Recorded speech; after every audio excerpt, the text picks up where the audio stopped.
Hi, I'm John Nichols from The Nation magazine, and we're talking today about fundamental questions of how we reassert the role of citizens in our democracy, how we provide a counter to the overwhelming influence of money, and how we do that with strategies that some people may not yet have thought about.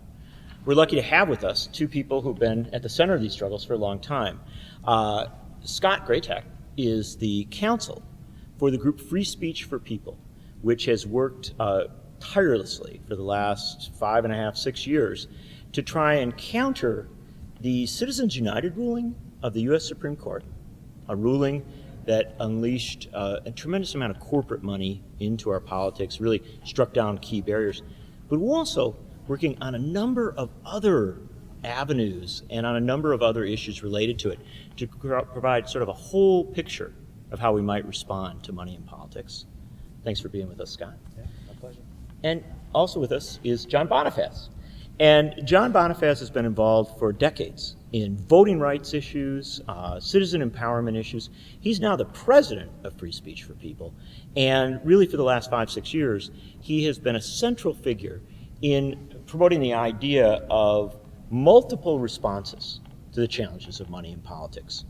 We know that Free Speech for People has been very much a part of the effort to amend the Constitution. Yes. To say that we have a right to have elections in which our voices matter more than their dollars. Correct. But what we'll talk about today is the possibility that there may be other avenues to do this, that while we should never give up on amending the Constitution, we ought to consider alternative routes so that we're hitting from every direction. Absolutely. And you have something happening in St. Petersburg, Florida. We do. So parallel to this work of fighting for a 28th Amendment to reclaim our democracy, to make clear money is not speech, corporations not people, we do believe we need to push back in the courts as well in challenging Citizens United and the doctrines underlying that ruling. And in St. Petersburg, Florida, the City Council is now going to be taking up an ordinance that will effectively challenge super PAC spending in local elections in St. Petersburg to try to abolish super PACs there, as well as ending foreign corporate money in local elections there, setting up a new test case for the courts to consider around that question. And this is an example of how local communities can fight back and to say that for their local elections, they're going to protect them, they're going to ensure that they're open, free, and fair to all, not governed by the wealthy few, or by, in this instance, foreign corporate money or super PACs, but also that they're willing to lead the way to help demonstrate what other local communities can do. So we're proud to be part of this campaign. Scott's been a point person on it, and I think it's going to be an historic effort. Well, let me ask Scott. This is an interesting challenge because there are many people who feel that the courts have been lost, that with the Citizens United ruling, it's just impossible to begin to push back. But the reality is that many of these issues are in play. Right? It is reasonable to keep moving cases up, at the very least, to try and clarify exactly where we're at. But also, you believe potentially there's a possibility that a case coming out of St. Petersburg, Florida, might upset some of the biggest challenges, or might address some of the biggest challenges we have as regards money in politics. Yeah, so Citizens United effectively did two things as regards the legislation we're talking about in St. Petersburg, right? Citizens United paved the way for super PACs to be created, and Citizens United effectively said corporations are just groups of individuals.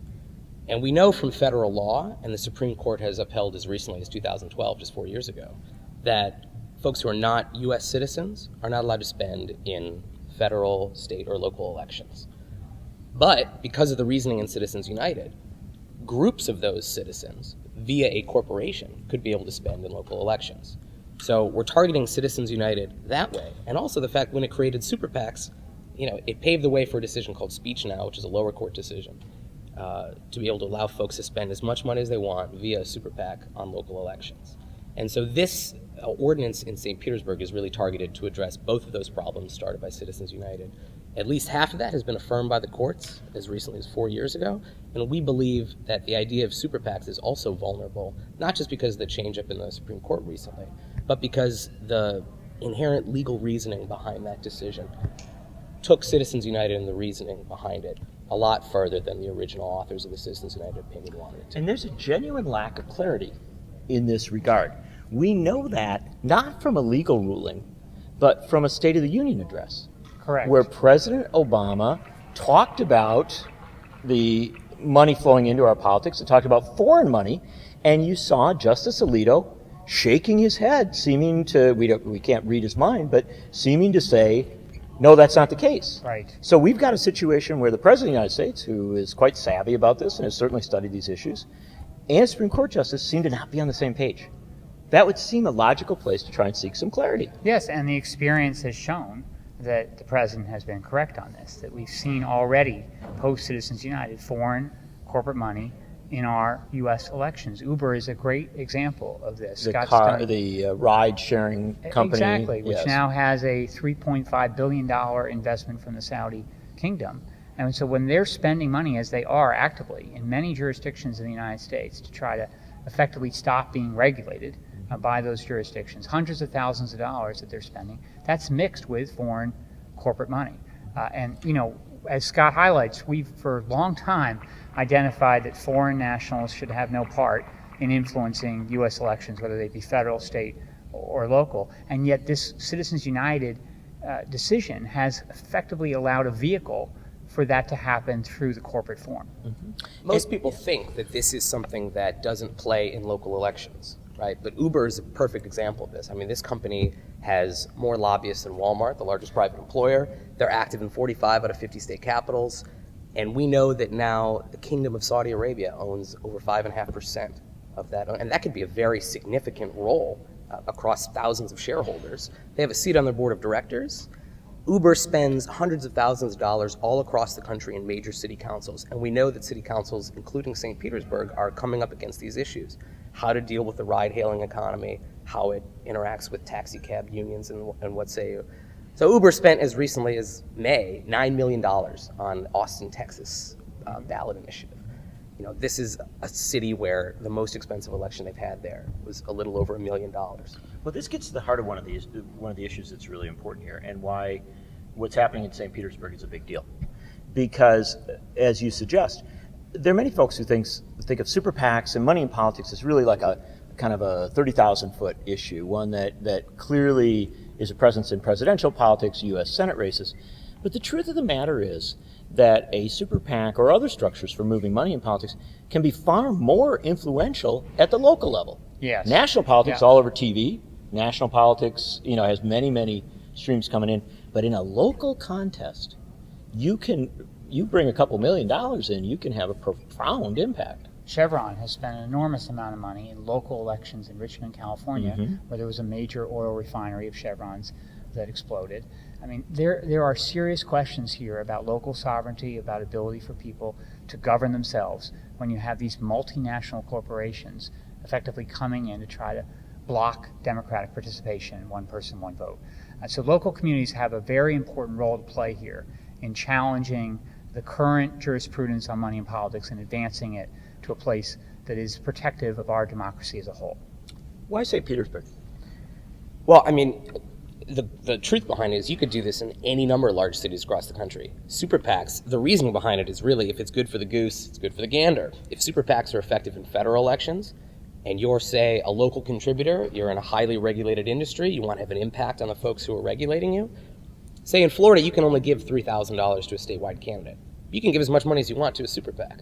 So really, if you wanted to try and influence outcomes there, it would almost be unthinkable for you not to try and exercise your influence through super PAC. And we've seen it happen all over the state of Florida.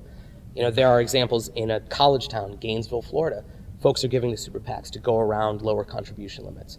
There are judicial elections in Miami-Dade County where folks who have hundreds of open cases in front of judges will spend hundreds of thousands of dollars on super PACs to try and influence who sits on those courts. So Florida is a very logical place to begin this process, and folks in St. Petersburg are engaged and ready to step up. Sounds like the folks in St. Petersburg have understand a threat that's coming to their doorstep. They've seen it happen in other parts of the state, and they don't want to see their elections be tainted by super PAC spending and foreign corporate spending as well. And I would just add, to tie it back to the amendment movement, St. Petersburg is one of those 650 plus cities and towns around the country that has called for a 28th Amendment to overturn Citizens United and reclaim our democracy. That was in August of 2014 when they passed that resolution. Now they're considering this important ordinance that will also push back against the current regime of unlimited campaign spending, super PACs, and foreign corporate money in our elections. Well, that's a great place to bring us full circle and to close off. I think that one of the great dangers on the part of reformers is that we can be overwhelmed by what we're up against. Billions of dollars, an overwhelming transformation of our politics. And sometimes folks will look for one easy route. Say, well, let's do this. This will solve it, or let's do that. What you're saying is that if we're to answer this challenge, we have to have a multi-tiered strategy. Absolutely. And what's happening in St. Petersburg is really a piece of a bigger puzzle. It doesn't shut anything else off, but it opens up a new avenue that might just get us to a place we hadn't known we could go to. Exactly, and we're ready to work with local communities around the country who want to follow St. Petersburg's lead on this. We think it's important for others to stand up and challenge this existing jurisprudence. And how do they reach you? freespeechforpeople.org. At our website, sign up. There's a contact form there as well, and join this campaign to reclaim our democracy. Scott, thank you so much for being with us. Yeah, my pleasure. John, thank you so much for being with us. Thank you, John. Keep on top of Free Speech for People, and keep on top of what leaders are doing in St. Petersburg, Florida, to address money in politics.